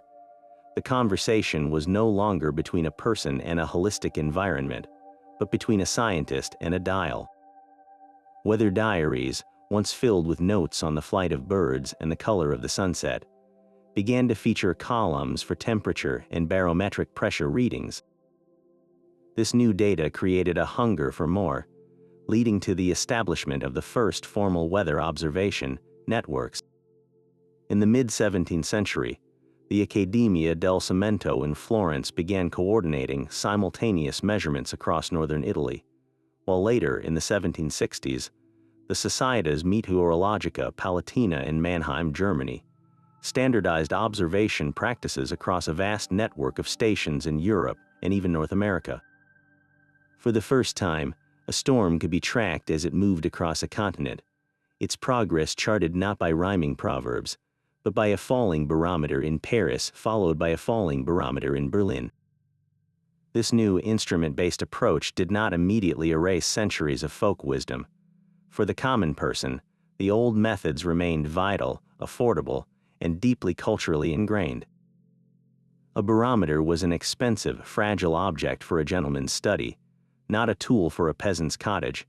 Yet, a cultural divide began to open. The educated elite, armed with their new instruments, started to view the folklore of the farmer and the sailor as mere superstition, the charming but misguided guesses of an unenlightened age. The very foundation of the medieval worldview, that the weather was a deeply personal dialogue between humanity and a living cosmos, was being replaced by a mechanical model of the atmosphere. A great, impersonal machine whose laws could be discovered through measurement and mathematics. The Scarlet Pimpernel and the Saint's Day rhyme were being quietly but firmly ushered from the main stage of science, destined to become fragments of cultural memory, as the mercury in the glass tube began its steady, inexorable rise. And so, with centuries of innovation separating their crude instruments from our satellite arrays, it would be easy to dismiss these medieval methods as charming relics, a collection of quaint superstitions. But to do so would be a profound mistake. The true wonder of this ancient science is not that it existed, but that so much of it was fundamentally correct. Our ancestors were not just telling stories, they were pioneering naturalists, their lore a brilliant, pre-scientific language for describing phenomena that modern meteorology has only recently been able to measure with machines. Let's rehabilitate their reputation by delving into the real, tangible science that validates their most trusted observations, starting with that iconic image of swallows skimming the earth. The old saying insists that low-flying swallows mean rain is imminent, and modern physics confirms this with elegant precision. Swallows feed exclusively on tiny flying insects like gnats and flies. These minuscule creatures are so light that they are exquisitely sensitive to the atmospheric conditions. As a low-pressure weather system, the kind that brings clouds and precipitation, begins to move into an area, the air pressure drops and the relative humidity in the air begins to rise. This increase in moisture has a direct physical effect on the insects. The tiny water droplets in the humid air cling to their delicate wings, making them significantly heavier and unable to gain altitude. They become trapped in the denser, more humid air near the ground. The swallows, in their relentless pursuit of a meal, have no choice but to follow their prey downwards. So, when a medieval farmer saw swallows flying low, he was witnessing a direct biological consequence of falling air pressure and rising humidity, a live, aerial barometer that was, in its own way, as reliable as any modern instrument.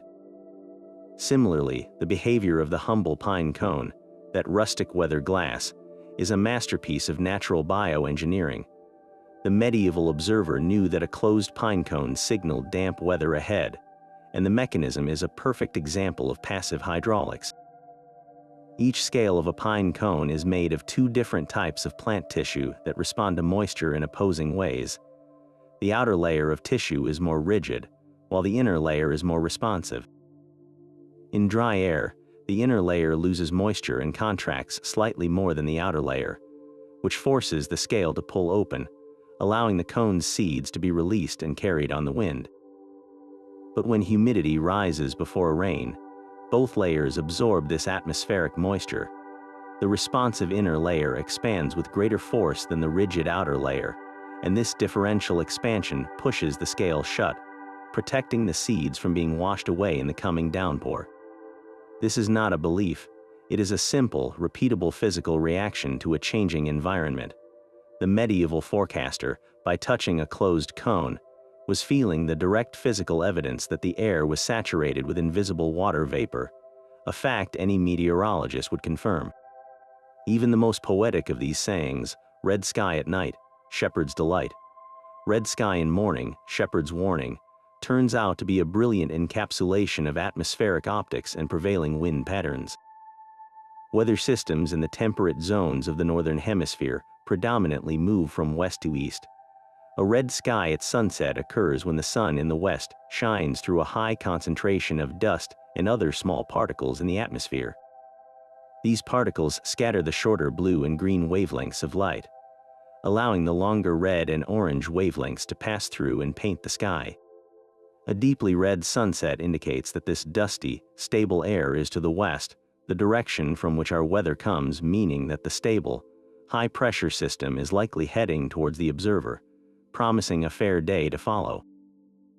Conversely, a red sky in the morning means that this clear, stable air has already passed to the east, and the rising sun in the east is illuminating the leading edge of cloud bands associated with an incoming low-pressure system from the west.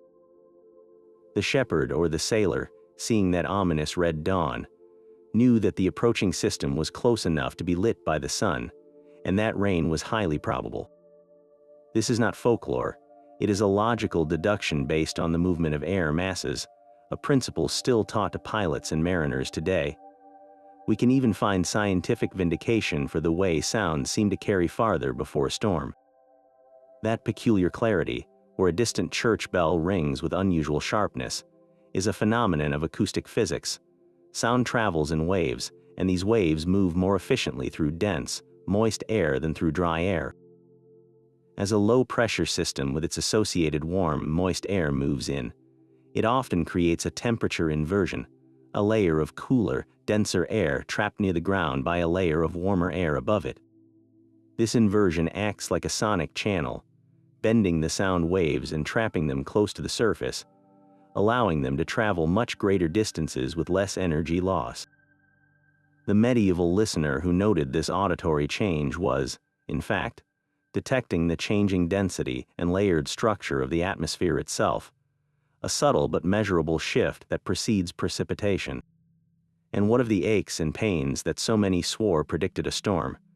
Modern medicine has uncovered the likely truth behind this enduring piece of bodily lore. The key, once again, is barometric pressure. Our joints are surrounded by a flexible capsule filled with synovial fluid. When the external air pressure is high, it exerts a gentle compressive force on the body, which can help to minimize any subtle swelling in the tissues. But when a low-pressure system moves in, that external pressure drops. For a joint affected by arthritis, past injury, or inflammation where the tissues may already be slightly swollen, this drop in external pressure allows those tissues to expand just a fraction more. This tiny expansion pushes against the nerves surrounding the joint, triggering the aching, throbbing pain that so many people reliably associate with an incoming storm. Furthermore, the drop in pressure and the accompanying increase in humidity can cause tendons, muscles, and scar tissue to contract and stiffen, amplifying the discomfort. The old sailor with the aching knee was not imagining things. His body was a sensitive, organic barometer, responding to the same physical forces that drive the weather systems themselves. By cross-referencing these diverse signs, the low-flying birds, the closed pine cones, the aching joints, and the shifting winds, our ancestors were practicing a form of primitive but highly effective data fusion. They were building a multi-sourced, probabilistic forecast long before the term was invented.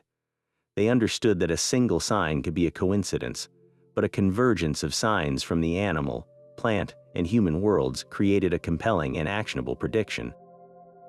This holistic approach, which viewed the entire environment as an interconnected forecasting system, is a powerful concept that modern science is only now beginning to fully appreciate with its complex computer models that integrate thousands of data points. In validating their methods, we do more than simply grant them a passing grade. We acknowledge their profound connection to the natural world and their genius for observation. They may not have known the physics of light scattering or the biology of hygroscopic movement, but they correctly identified the patterns and the cause and effect relationships that govern their world. Their lore was the bedrock upon which modern meteorology was built, a testament to the enduring power of the human mind to find order and even beauty in the seeming chaos of the sky. So what if we told you that you don't need a supercomputer or a satellite to become a skilled forecaster? That you can step outside your door and, using the very same methods our ancestors perfected, begin to read the sky with a confidence you never thought possible. This isn't just a history lesson, it's an invitation to become a time traveler, to slip into the mindset of a medieval observer and see if these centuries-old secrets still hold their power.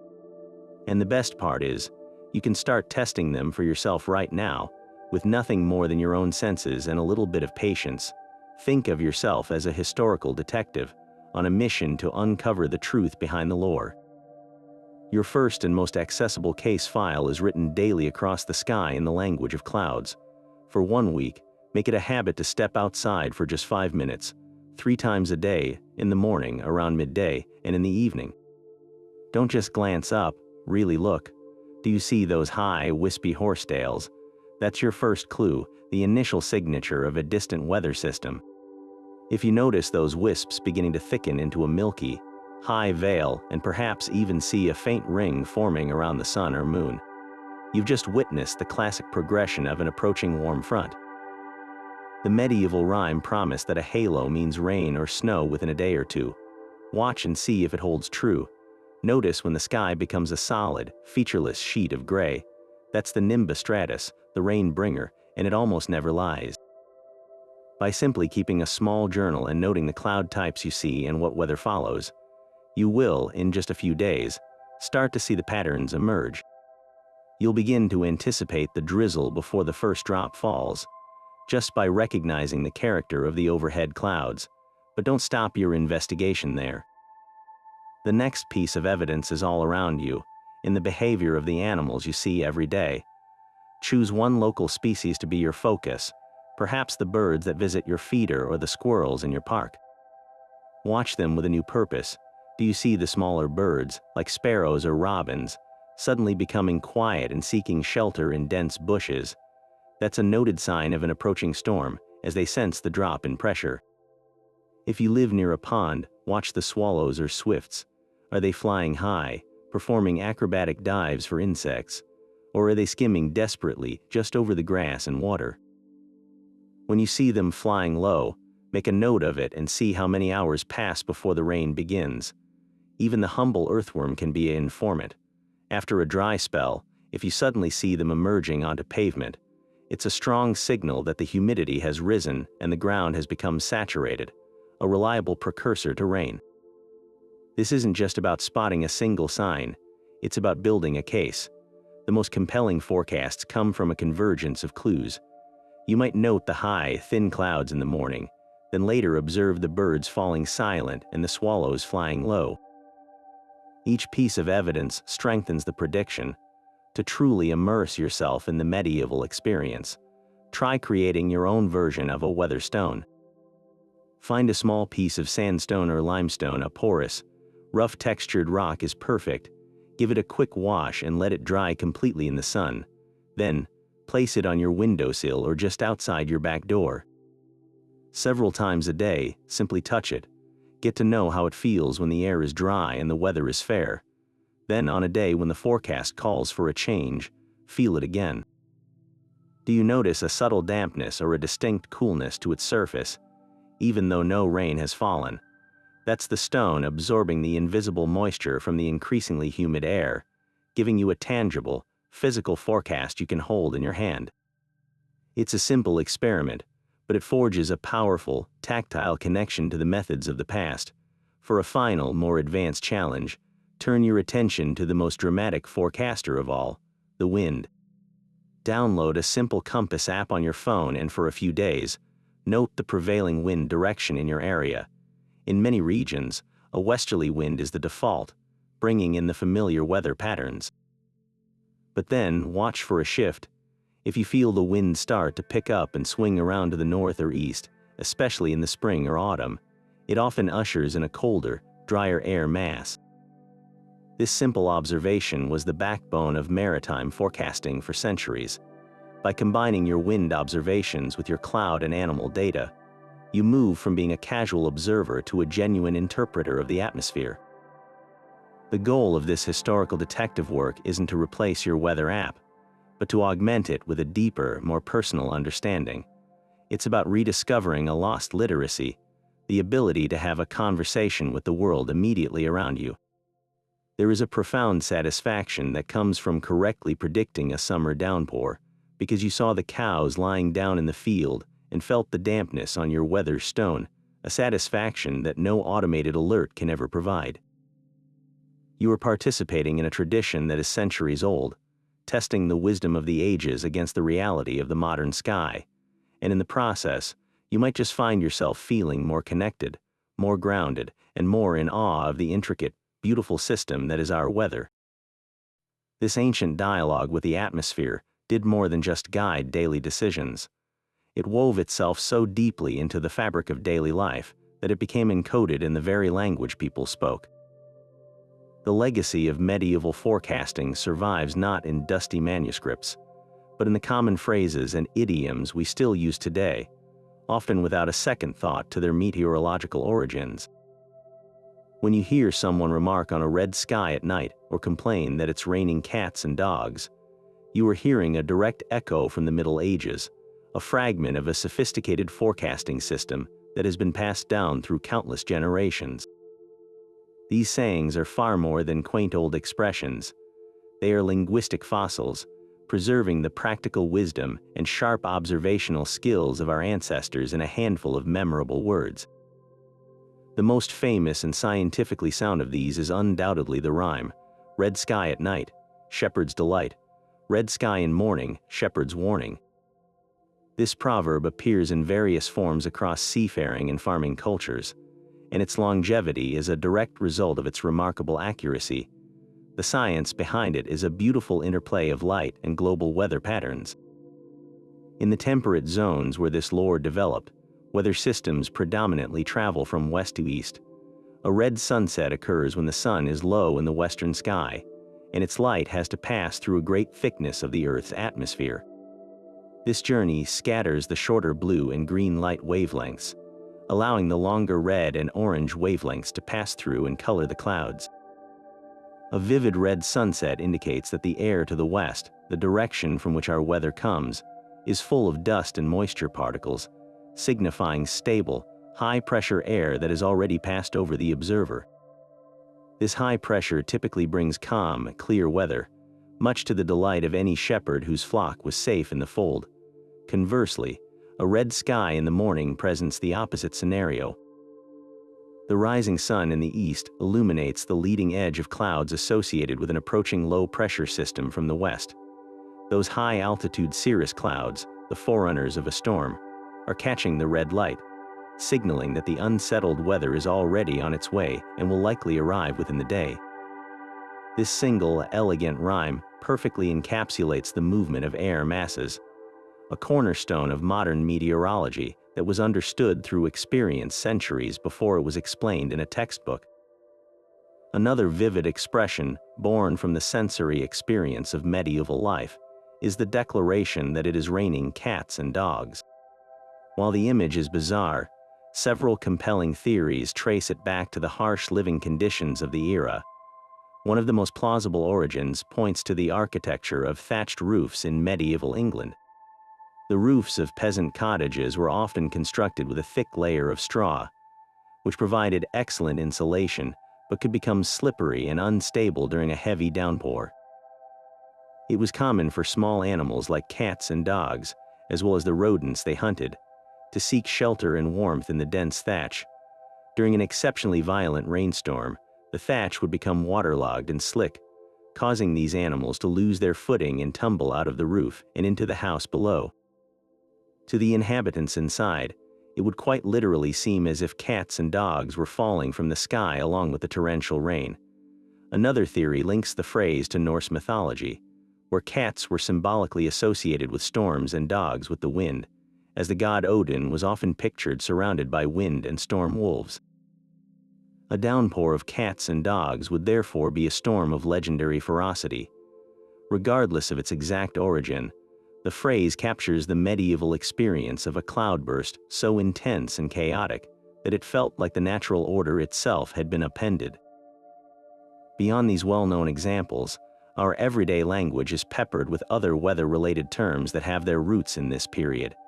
Consider the word halcyon, used to describe a period of idyllic peace and calm. This word comes from an ancient myth about the halcyon bird, a kingfisher, which was believed to nest on the sea around the winter solstice. The ancients, and later medieval naturalists, believed the bird had the power to charm the wind and waves into a state of perfect calm for 14 days so it could brood its eggs. These were the halcyon days, a time of unnaturally tranquil weather in the heart of winter. While the myth is fanciful, it likely stems from observations of a real meteorological phenomenon, a period of calm weather that can occur in certain Mediterranean regions around the solstice. We also use the word drear to describe a dismal, depressing day, a term that comes straight from the Old English dreorig, meaning sad or bloody, but which became inextricably linked to the gloomy, overcast skies of a northern European winter. When we describe a person as being under the weather, we are likely invoking the old nautical tradition. On a sailing ship, sailors who fell ill were sent below deck to recover, literally being placed under the weather side of the ship, which was the more exposed and uncomfortable side facing the prevailing wind and waves. To be under the weather was to be sick, removed from duty, and sheltered from the elements that had perhaps contributed to the malady. These phrases are a testament to how deeply the weather was intertwined with health, mood, and daily survival. Each time we use one of these expressions, we are unconsciously paying homage to a time when human life was profoundly shaped by the forces of nature, and understanding its language was not a curiosity, but an essential skill for navigating the world. So as we bring our journey through the medieval skies to a close, we're left with a profound appreciation for a system of forecasting that was anything but simple guesswork. It was a remarkable fusion of razor-sharp observation, meticulously inherited wisdom, and deeply held cultural belief, a holistic science that saw the entire world from the highest cloud to the humblest flower as a single, interconnected weather station.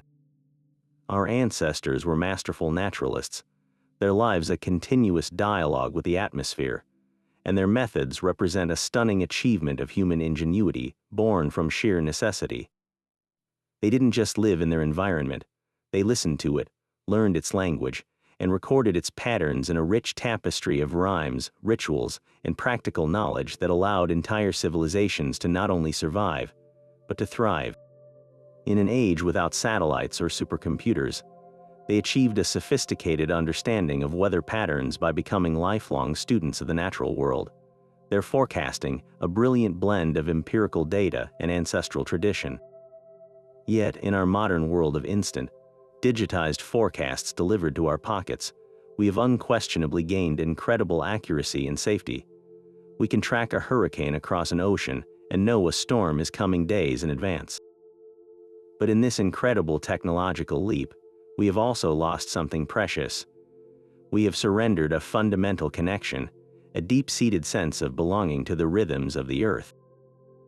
We no longer need to look at the sky to know if we should carry an umbrella.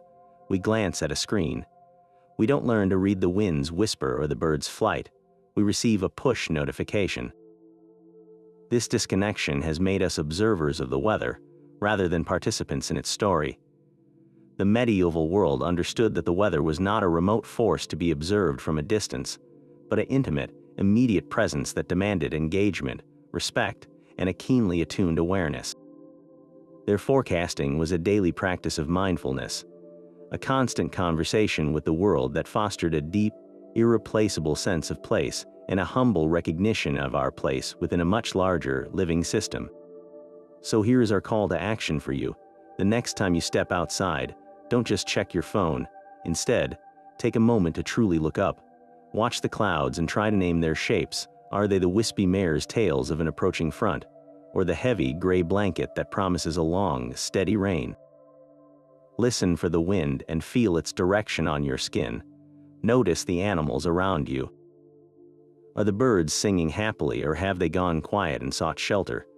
See if you can find a pine cone and feel its surface. Is it open and dry, or closed and damp with the humidity of an approaching change?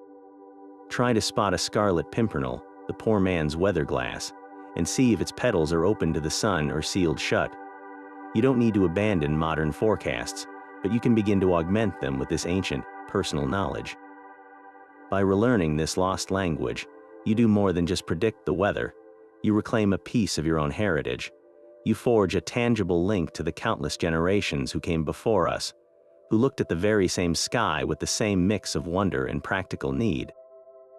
You become part of a timeless human story, one written in the wind, the clouds, and the living world around you. The secrets of the medieval forecasters are not lost. They are waiting just above, for anyone willing to look up and listen.